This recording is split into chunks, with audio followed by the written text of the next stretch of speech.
Hi family, ನಾನು ನಿಮ್ಮ Chandrika. So ಇವತ್ತು ಬಂದ್ಬಿಟ್ಟು ಮನೇಲಿ ಸಿಂಪಲ್ ಆಗಿ ಹೋಮ್ ಮೇಡ್ ಚಾಕ್ಲೇಟ್ನ ಯಾವ ಥರ ಮಾಡೋದು ಅಂತ ನಾನು ತೋರಿಸ್ಕೊಡ್ತೀನಿ. ತುಂಬ ಈಸಿಯಾಗಿರುತ್ತೆ.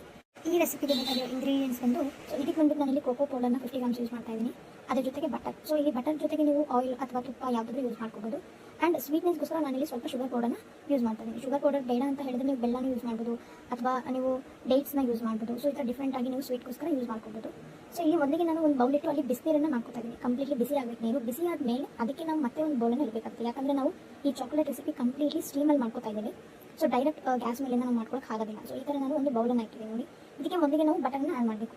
ಬಟರ್ ಅಥವಾ ತುಪ್ಪ ಅಥವಾ ಆಯಿಲ್ ನಿಮಗೆ ಯಾವುದು ಬೆಸ್ಟ್ ಅನಿಸುತ್ತೋ ಅದನ್ನು ನೀವು ಯೂಸ್ ಮಾಡ್ಕೊಬೋದು. ಬಟರ್ ಹಾಕಿದ್ರೆ ಸ್ವಲ್ಪ ಟೇಸ್ಟ್ ಕೂಡ ಚೆನ್ನಾಗಿರುತ್ತೆ ಅನ್ನೋದಕ್ಕೋಸ್ಕರ ನಾನಿಲ್ಲಿ ಬಟರ್ನ ಆ್ಯಡ್ ಮಾಡ್ತಾ ಇದ್ದೀನಿ. ಸೊ ಬಟರ್ ಕಂಪ್ಲೀಟ್ಲಿ ಮೆಲ್ಟ್ ಆಗೋದಕ್ಕೆ ಬೇಡಿ. ಈ ಥರ ಮನೇಲಿ ನಾವು ಮಾಡ್ಕೊಳ್ಳೋದ್ರಿಂದ ಫ್ರೆಶ್ ಆಗಿ ಕೂಡ ನಾವು ತಿನ್ಬೋದು. ಆಚೆ ಕಡೆ ತೊಗೊಂಡಿದ್ದು ಯಾವ ಥರ ಹೇಗೆ ಮಾಡಿರ್ತಾರೆ ಅಂತ ನಾವು ನೋಡೋಕ್ಕಾಗೋದಿಲ್ಲ. ಸೊ ನೋಡಿ, ಈಗ ಇಲ್ಲಿ ಈ ಥರ ಕಂಪ್ಲೀಟ್ಲಿ ಬಟರ್ ಫುಲ್ ಮೆಲ್ಟ್ ಆಗಬೇಕು. ಸೊ ಈ ಥರ ಮೆಲ್ಟ್ ಆದಮೇಲೆ ಇದಕ್ಕೆ ನಾನೀಗ 50 ಗ್ರಾಮ್ ಕೋಕೋ ಪೌಡರ್ನ ಆ್ಯಡ್ ಮಾಡ್ಕೊತಾ ಇದ್ದೀನಿ. 20 ರೂಪೀಸ್ ಬಟರ್ಗೆ 50 ಗ್ರಾಮ್ ಕೋಕೋ ಪೌಡರ್ ಪರ್ಫೆಕ್ಟ್ ಆಗಿರುತ್ತೆ.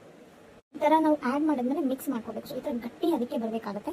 ಆಗ ನಾವು ಅದಕ್ಕೆ ಶುಗರ್ ಪೌಡರ್ನ ಆ್ಯಡ್ ಮಾಡ್ಕೋಬೇಕು. ಸೊ ಇದು ಮೆಲ್ಟ್ ಆಗೋದಿಲ್ವಾ ಅನ್ನೋದು ನಿಮ್ಮದು ಡೌಟ್ ಇರ್ಬೋದು. ಶುಗರ್ ಪೌಡರ್ ಹಾಕಿದ ತಕ್ಷಣ ಕಂಪ್ಲೀಟ್ಲಿ ಚಾಕ್ಲೇಟು ಮೆಲ್ಟ್ ಆಗುತ್ತೆ. ಇಲ್ಲಿ ನಾನು ಶುಗರ್ ಪೌಡರ್ನ ಸ್ವಲ್ಪ ಸ್ವೀಟ್ನೆಸ್ ನಿಮ್ಮದು ನೋಡ್ಕೊಂಡು ಆ್ಯಡ್ ಮಾಡ್ಕೊಳ್ಳಿ. ಸ್ವಲ್ಪ ಆ್ಯಡ್ ಮಾಡ್ಕೊತಾ ಇದ್ದೀನಿ, ಜಾಸ್ತಿ ಶುಗರ್ ಪೌಡರ್ ಆ್ಯಡ್ ಮಾಡ್ಕೊತಾ ಇಲ್ಲ. ಈ ಶುಗರ್ ಪೌಡರ್ ಕಂಪ್ಲೀಟ್ಲಿ ಈ ಕೋಕೋ ಪೌಡರ್ ಜೊತೆಗೆ ಮಿಕ್ಸ್ ಆಗಬೇಕು.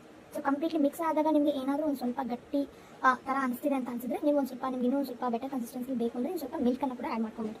ನೋಡಿ, ನಾನು ಶುಗರ್ ಪೌಡರ್ನ ಮಿಕ್ಸ್ ಮಾಡಿದ್ರೆ ಒಂಚೂರು ಗಟ್ಟಿ ಅಂತ ಅನ್ಸಿದ್ರೆ ನಾನು ಮಿಲ್ಕನ್ನು ಕೂಡ ಇಲ್ಲಿ ಯೂಸ್ ಮಾಡಿದ್ದೀನಿ. ಸೊ ಕಂಪ್ಲೀಟ್ಲಿ ಈ ಥರ ಟೆಕ್ಸ್ಚರ್ ಬರೋವರೆಗೂ ನೀವು ಮಿಕ್ಸ್ ಮಾಡ್ಕೊಳ್ಳಿ. 1 ನಿಮಿಷ ನೀವು ಸ್ಪೂನನ್ನು ಕೆಳಗೆ ಹಿಡಿದ್ರೆ ಮಿಕ್ಸ್ ಮಾಡ್ತಾನೆ ಇರಬೇಕಾಗುತ್ತೆ. ಯಾಕಂದರೆ ಸ್ವಲ್ಪ ಗಟ್ಟಿ ಆಗಿಬಿಡುತ್ತೆ ಚಾಕ್ಲೇಟು, ಇದು ಕೋಕೋ ಪೌಡರು. ಹಾಗಿರೋದ್ರಿಂದ ನೀವು ಕಂಪ್ಲೀಟ್ಲಿ ಯಾವುದೇ ಲಮ್ಸ್ ಇಲ್ದಿರ ಮಿಕ್ಸ್ ಮಾಡ್ಕೊಂಡು ಹೋಗ್ತಾ ಇದೆ. ಸೊ ಸ್ಟಾರ್ಟಿಂಗ್ ನನಗೂ ಲಮ್ಸ್ ಇತ್ತು. ಸೊ ನಾನು ಕೈ ಬಿಡ್ದಿರ ಮಿಕ್ಸ್ ಮಾಡ್ಕೊಂಡು ಹೋಗೋದಕ್ಕೆ ನಿಮಗೆ ಪರ್ಫೆಕ್ಟ್ ಕನ್ಸಿಸ್ಟೆನ್ಸಿ ಈ ಬ್ಯಾಟರ್ ರೆಡಿ ಆಯಿತು. ಸೊ ನೋಡಿ, ಈ ಥರ ಪರ್ಫೆಕ್ಟಾಗಿ ರೆಡಿ ಆಗಬೇಕು. ಇಷ್ಟೆಲ್ಲ ಕಂಪ್ಲೀಟ್ ಆದಮೇಲೆ ನಾವು ಇದನ್ನು ನೀವು ಚಾಕ್ಲೇಟ್ ಮೌಲ್ಸ್ ಏನಾದರೂ ನಿಮ್ಮ ಮನೇಲಿ ನೀವು ಚಾಕ್ಲೇಟ್ ಮೌಲ್ಸ್ಗೆ ಟ್ರಾನ್ಸ್ಫರ್ ಮಾಡ್ಕೊಬೋದು. ನಾನಿಲ್ಲಿ ಕಂಪ್ಲೀಟ್ಲಿ ಒಂದು ಚಾಕ್ಲೇಟ್ ಮಾಡ್ತಾ ಇರೋದ್ರಿಂದ ಇಲ್ಲಿ ನಾನು ಒಂದು ಬಾಕ್ಸನ್ನು ಯೂಸ್ ಮಾಡಿದ್ದೇನೆ. ಸೊ ಈ ಬಾಕ್ಸಲ್ಲಿ ಈ ಬ್ಯಾಟರ್ನ ಹಾಕೋತಾ ಇದ್ದೀನಿ. ಸೊ ಬಟರ್ ಹಾಕೋಕ್ಕಿಂತ ಮುಂಚೆ ನಿಮಗೆ ಒಂದು ಸ್ವಲ್ಪ ಬಾಕ್ಸ್ ತುಂಬ ಅಂಟ್ಕೊಳ್ಳುತ್ತೆ, ಚಾಕ್ಲೇಟ್ ಬರೋದಿಲ್ಲ ಅಂತ ಅನಿಸಿದ್ರೆ ಮಾತ್ರ ನೀವು ಸ್ವಲ್ಪ ಬಟರ್ನ ಅಪ್ಲೈ ಮಾಡ್ಬೋದು, ಅಥವಾ ಎಣ್ಣೆ ಅಥವಾ ತುಪ್ಪ ಯಾವುದಾದ್ರೂ ಅಪ್ಲೈ ಮಾಡ್ಕೊಬೋದು. ಸೊ ಅಪ್ಲೈ ಮಾಡ್ಕೊಂಡಾದ್ಮೇಲೆ ಈ ಬ್ಯಾಟರ್ನ ನೀವು ಕಂಪ್ಲೀಟ್ಲಿ ಇದಕ್ಕೆ ಹಾಕ್ಬಿಟ್ಟು ಟ್ಯಾಪ್ ಮಾಡಿ. ಸೊ ಕಂಪ್ಲೀಟ್ಲಿ 4 ಸೈಡ್ಸು ಅದು ಕ್ಲೀನಾಗಿ ಕುತ್ಕೋಬೇಕು. ಟ್ಯಾಪ್ ಮಾಡಿ ಆದಮೇಲೆ ಇದನ್ನು ನೀವು ಕ್ಲಿಯರಾಗಿ ಒಂದು ಟೈಟ್ ಲೀಡಿಂದ ಕ್ಲೋಸ್ ಮಾಡಬೇಕು. ತುಂಬ ಇಂಪಾರ್ಟೆಂಟ್ ಆಗಿರೋಂಥದ್ದು ಇದೆ. ಬಿಕಾಸ್ ಯಾಕಂದರೆ ಕೆಲವರು ಲೂಸ್ ಆಗಿರೋಂಥ ಕ್ಯಾಪ್ ಹಾಕೋದ್ರಿಂದ ಅದು ಗಟ್ಟಿ ಬೇಗ ಬರೋದಿಲ್ಲ, ಚಾಕ್ಲೇಟ್ ಹಾಳಾಗುತ್ತೆ. ಇದನ್ನು ನಾವು ಡೀಪ್ ಫ್ರಿಜ್ಜಲ್ಲಿ ಇಡೋದ್ರಿಂದ ಸೊ ಇದಕ್ಕೆ ಟೈಟ್ ಲೀಡನ್ನು ಕ್ಲೋಸ್ ಮಾಡಬೇಕಾಗುತ್ತೆ. ಟೈಟ್ ಲೀಡನ್ನು ಕ್ಲೋಸ್ ಮಾಡಿ ಮಿನಿಮಮ್ ಅಂತಂದ್ರೆ ನೀವು 5 hours ಡೀಪ್ ಫ್ರಿಜ್ಜಲ್ಲಿ ಇಡಬೇಕಾಗುತ್ತೆ. ಸೊ ನಾನು ಇದನ್ನು ಕಂಪ್ಲೀಟ್ಲಿ ಒಂದು 5 to 6 hours ಡೀಪ್ ಫ್ರಿಜ್ಜಲ್ಲಿ ಇಡಬೇಕಿತ್ತು. ಸೊ ನಾನು ನಿಮ್ಮ ವೀಡಿಯೋಗೋಸ್ಕರ ಒಂದು 3 to 4 hours ಫ್ರಿಜ್ಜಲ್ಲಿ ಇಟ್ಟಿದ್ದೀನಿ. ಸೊ ಡೀಪ್ ಫ್ರಿಜ್ಜಲ್ಲಿ ಇಟ್ಟಿದ್ದೀನಿ.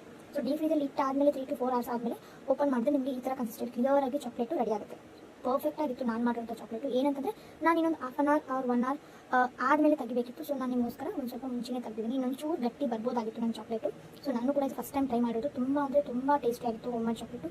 ಈಸಿಯಾಗಿ ಸಿಂಪಲ್ಲಾಗಿ ಮನೇಲೇ ಮಾಡ್ಕೊಂಡು ಆರಾಮಾಗಿ ತಿನ್ಬೋದು. ನೀವು ಕೂಡ ಒಂದ್ಸಲ ಟ್ರೈ ಮಾಡಿ ಹೇಗೆ ಅನಿಸ್ತು ಅಂತ ನನಗೆ ತಿಳಿಸಿ. Thank you for watching.